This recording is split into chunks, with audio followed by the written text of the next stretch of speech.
नमस्कार. नेटसप डायरेक्ट ह्या कंपनीच्या माध्यमातून आत्ता आपण आलो आहोत बापेरे लोटणकरवाडी या ठिकाणी.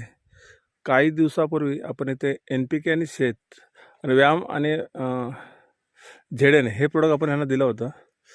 तर त्यांच्याकडून आपण ते सरांकडून त्यांचे ओळख आणि त्यांना कसे अनुभव आले ते आपण समजून घेऊया. सर नमस्कार. नमस्कार.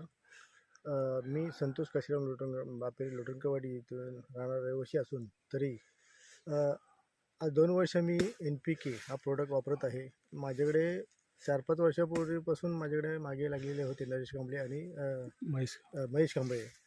तरी म्हटलं बघूया, हे वापरून बघूया, लोकांच्या माहितीप्रमाणे थोडंसं माहिती मिळाली. तर गेल्या वर्षी मी थोडासाच वापरला होता. 2 प्रोडक्ट वापरले होते. तरी ही माझी झाडं आहेत, ही 4 वर्षाची झाडं आहेत तिथे. तरी गेल्या वर्षी वापरला तर मला थोडा बऱ्याच प्रमाणात अनुभव आला त्याचा, की त्याचा फुटवा येणं, परत तुऱ्याला चांगले. आणि जे आम्ही रासायनिक टाकत होतो काही वेळेला, तर ते रासायनिक टाकून किती उत्पन्न येत होतं आणि आता किती हे NPK टाकल्यानंतर किती उत्पन्न येतं हे आम्हाला थोडंसं अनुभवण्यात आलं. म्हणून ह्या वर्षी मी पावसाळ्यामध्ये 4 सेट घेतले. तर ते 4 सेट मी इथे 3 सेट वापरलेत आणि दुसऱ्या ठिकाणी मी 1 सेट वापरला आहे कलमांसाठी.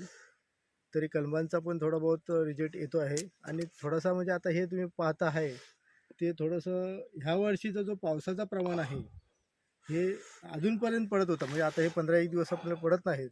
त्याच्यामुळे थोडासा दमटपणा किंवा त्या येणारे पालवी किंवा जो थंडपणा पाहिजे हा कमी प्रमाणात होता. त्याच्यामुळे थोडीशी लेट पालवी येते आहे आणि तुराही लेट येतो आहे. अजून थोडंसं ऊन पडलं की अजूनही याला भर येणार आहे. म्हणजे गेल्या वर्षी आम्ही जो अनुभवलेला जो विषय होता त्याच्या माध्यमातून ह्या वर्षीही टाकलेले आहे. तसेच आम्ही फवारणीसाठी गेल्या वर्षी निंबडा वापरला होता त्याचाही. पण मी थोडासा निंबडा म्हणजे मला थोडासा फवारणीवरती थोडासा म्हणजे जास्त प्रमाणात फवारायचा विश्वास नाही आहे, म्हणून थोडासा एकच फवारणी करून बघितली.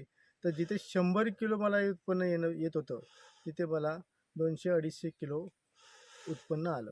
म्हणजे त्याची प्रमाण त्याच्यानंतर तुम्ही स्टिमरीज पण वापरलात ना? हो, ते मी वापरला. त्याच्या स्टिमरीजच्या याने तुम्हाला काय काय फायदे झाले?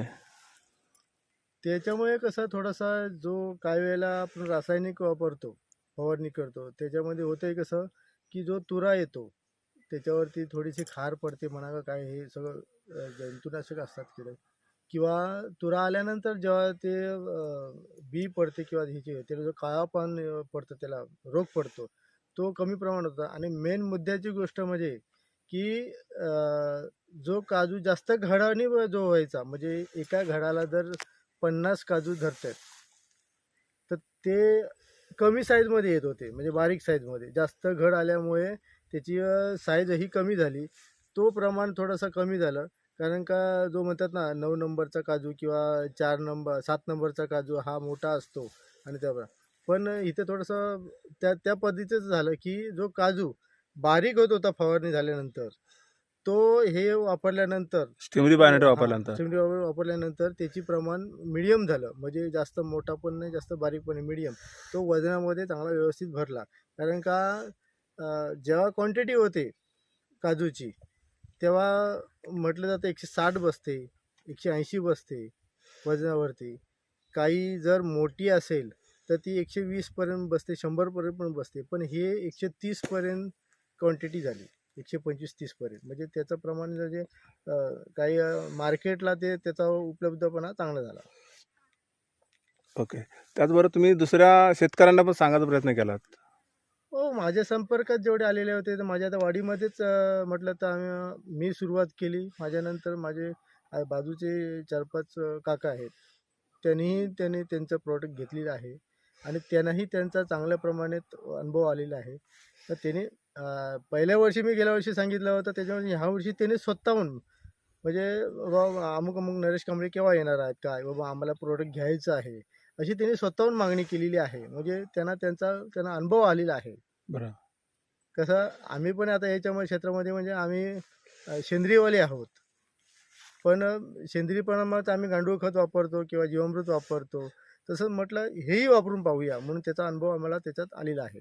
जसं जीवामृतला किंवा दशपर्णीला जेवढा म्हणजे तेवढाच आम्हाला ह्याचा, कारण का जे जमिनीमध्ये औषध दिलं जातं आपलं NPK, ते घटक वाढवण्यासाठी किंवा जंतू वाढवण्यासाठी की जे पोषक झाडांना पाहिजे तसं त्याच्यासाठी, आणि त्याचा अनुभव आम्हाला आलेला आहे. कारण का जमीन थोडीशी पावसाळ्यामध्ये भुसभुशीत राहते नरम प्रमाणात. तुम्ही जर त्याला खत टाकायचं म्हटलं, कारण का आता NPK ओतायचं म्हटलं तर तिथे थोडासा खोदणी करायला लागते, तर ती थोडीशी नरम लागते.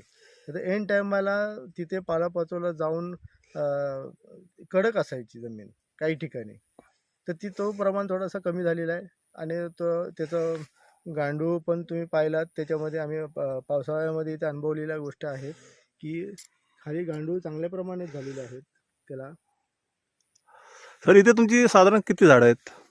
इथे आता मी 200 झाडं लावलेली होती, हं. त्यातून काही मरगळ झाली, त्याच्यामध्ये आज 250 झाडं आहेत. ओके. तसेच खालच्या थोड्याशा त्याच्यात त्या बागेच्या खालच्या साईडला गावठी जेमतेम 50 एक झाडं आहेत.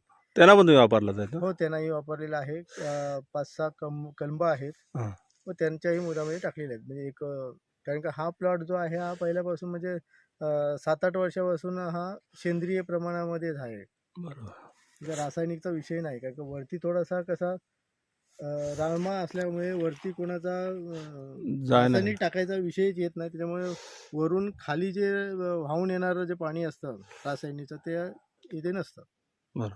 तर मी म्हणेन की थोडासा अनुभव काही लोकांनी घ्यावा जर कोणाला.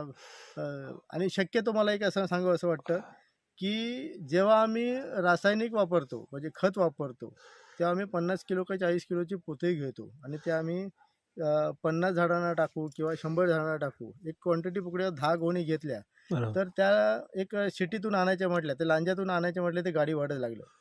ते येणार माझ्या घरापर्यंत येणार, किंवा एखाद्याचं घर त्या रस्त्यालगत नसेल तर त्या रस्त्यापासून परत तिथून वाहतूक डोक्याने त्या घरापर्यंत करायची आहे, किंवा तिथून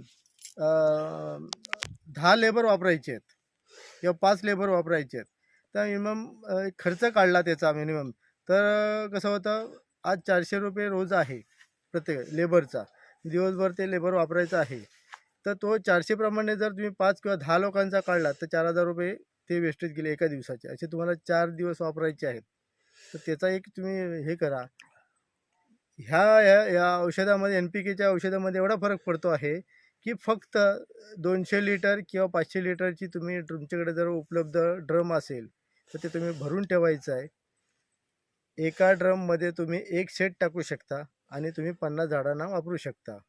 त्याच्यामध्ये एवढं मनुष्यबळ कमी आहे. फक्त तुम्ही घरची 2 माणसं असाल. पाणी तर तुम्ही पावसाळ्याचं भरलेलं आहे. फक्त हातातून तुमची 4 बादली. सेटची बॅग घेऊन जायची आहे, बालडी मग घेऊन जायचं आहे, आणि कुदळ घेऊन जायचे म्हणा किंवा एखादे पारं. पारही घेऊन जायचे. एवढं तुम्हाला त्या बागेत घेऊन जायचं आहे आणि दिवसभरात तुम्ही तुमच्या मनाप्रमाणे काम करू शकता. असं नाही आहे की तुम्ही एक 200 लिटरचा ड्रम तुम्ही अर्ध्या दिवसात पण तयार करून त्या झाडामध्ये ओतायचे. फक्त तिथे बागेत गेल्यानंतर तुम्हाला पाऱ्याने थोडेसे 4 बाजूला खड्डे मारायचे आहेत. जे प्रमाण दिलेलं आहे 50 लिटर 200 लिटरच्या कॅनमध्ये 50 हे करायचे, तुम्ही 4 मग टाकू शकता किंवा 3 टाकू शकता. तुम्हाला वाटत असेल तुमचं झाड थोडंसं कमकुवत आहे, बारीक आहे, तर तुम्ही 3 मग टाकून तुम्ही प्रमाण पण वाढवू शकता. म्हणजे झाडांना प्रमाण वाढवू शकतात. 70 झाडं तुमची होऊ शकतात. बरोबर. म्हणजे एवढी तुमची मजुरीमध्ये किंवा ते जो 10,000 रुपये खर्च होणार आहे तो तुमच्या म्हणजे NPKचा जो सेट आहे, मी म्हणेन 2,500 रुपये सेट किंमत आहे. आणि तुमची 2 जणांची मजुरी एक काढलीत तर तुमचे 3,500 रुपयात तुमचं त्या 4-5 दिवसाच्या गॅपमधले तुमचं काम होऊ शकतं. म्हणजे जिथे तुम्ही 10,000 रुपये खर्च होणार तिथे तुमचे 3,000-3,500 रुपये हो ना. खर्च होणार आहे. तुमचे 4,000-4,500 रुपये तुमचे 6,500 रुपये तुमचे वाचतात. म्हणजे एवढा त्याच्यात म्हणजे म्हणजे ह्या गोष्टीसाठी काही लोकांनी जर खरोखरच चांगलेच आहे, अनुभवा, नंतरच विचार करा. थोडंसं प्रमाण कमी घ्या, 1 सेट घ्या, अनुभवा. दुसऱ्या वर्षी तुम्हाला वाटलं तर 5 पण घ्या. ओके. सर धन्यवाद. तुम्ही एवढी मुलाखत दिलात त्याबद्दल धन्यवाद. आणि साहेबांची बाग आहे, मनापासून ते करतायत, त्याच्यामुळे त्यांचा मी आभारी आहे आणि मी नरेश कांबळे.